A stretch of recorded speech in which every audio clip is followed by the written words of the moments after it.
ओम शांति। प्यारे भाई बहनों, आज मुरली में आने वाली कहानी है अंगद समान तुम्हें बनना है।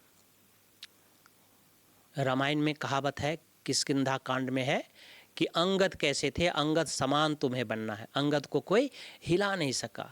अंगद बना, अंग भी दे दिया अपना। अंगद कौन थे? रामायण में जो कहा गया है, इसकी कहानी है कि अंगद बाली का पुत्र था। अंगद जो थे बाली के पुत्र थे। वह बहुत समझदार, धार्मिक और शक्तिशाली थे। श्री राम की असीम कृपा थी और श्री राम जी की भक्त भी थे। वो सुग्रीव यानी बाली के छोटा भाई के राज्य में वो बहुत वफादारी से सेवा करते थे, बहुत वफादार थे अंगद। जब सीता जी का हरण हो गया, यानी सीता जी को जब चुरा के रावण ले गए, तो श्री राम जी ने अंगद को दूत बना करके वहाँ भेजा। श्री राम जी ने अंगद को रावण के यहाँ दूत बना करके भेजा कि तुम सीता जी को छोड़ दो। तो अंगद जब रामदूत बन करके रावण की सभा में प्रविष्ट हुआ, तो अंगद ने बहुत विनम्रतापूर्वक रावण को समझाया कि उसने सीता का अपहरण किया है, बहुत बड़ा पाप किया है।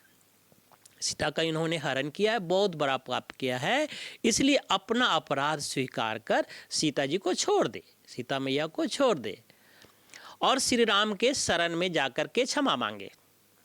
आखिर घमंडी रावण ने अंगद को कहा कि तुम्हें एक क्षण में उठा करके फेंक दूंगा। घमंडी रावण तो घमंडी था, बहुत बड़ा घमंडी था, देह अभिमान में था। तो उन्होंने कहा तुम्हें एक क्षण में यहाँ से उठा करके फेंक देंगे अयोध्या। तब अंगद ने रावण को ललकारते हुआ कहा कि इतनी मेहनत की जरूरत नहीं है, हमें फेंकने की इतनी मेहनत की जरूरत नहीं है। अगर इतनी शक्तिशाली है तो मैं पैर रख देता हूं अपना, मेरे पैर को हिला करके देख लो, सिर्फ मेरे एक पैर को हिला करके देख लो, मैं पैर यहां जमा देता हूं। फेंकने की बात तो दूर है, तुम सिर्फ मैं पैर रखता हूं, पैर को हिला करके देख दो।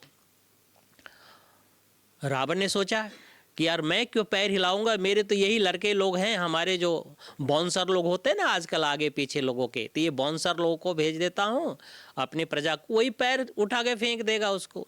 सभा में सभी उपस्थित लोग, जितने भी वीर थे, राक्षसों का वीर, राक्षसों में कई लोग वीर होते हैं, तो वो अंगद को पैर को हिलाने का भरसक प्रयास किया, बहुत प्रयास किया। बहुत प्रयास करने के बावजूद अंगद क्यों पैर नहीं उठा सके। राक्षसों का जो भी, राक्षस के कुल के जितने भी लोग थे राक्षस, वो उठा नहीं पाए। तो अब रावण को लगा कि मैं कोई नहीं उठा पाए तो मैं ही जा करके क्या करूं, अब अंगद को उखाड़ दूं पैर को। तो रावण खुद ही आए, पैर को पकड़ा तो जोर से हंसा अंगद, कहा हे रावण, जब मेरे पांव पकड़ने के बजाय, मेरे पांव पकड़ने आए हो, मेरे पांव पकड़ने के बजाय यदि हमारे श्री राम जी का आप शरण में जाइए और उसका पांव पकड़ लीजिए तो बहुत पुण्य आत्मा बन जाएंगे और आपको क्या होगा, आपको क्षमा भी मिल जाएगा और आप भगवान के शरण में जाइए तो पुण्य आत्मा बन जाएंगे। तो इसका अंगद का आध्यात्मिक भाव है, इसका रहस्य है कि निश्चय बुद्धि विजयंती। निश्चय हमारे भगवान में है, निश्चय हमारे श्री राम शिव का, आज भी बाबा बोले हैं कि राम हमारा शिव बाबा है, तो निश्चय भगवान में है, निश्चय शिव बाबा में है, तो हमारी विजय निश्चित है।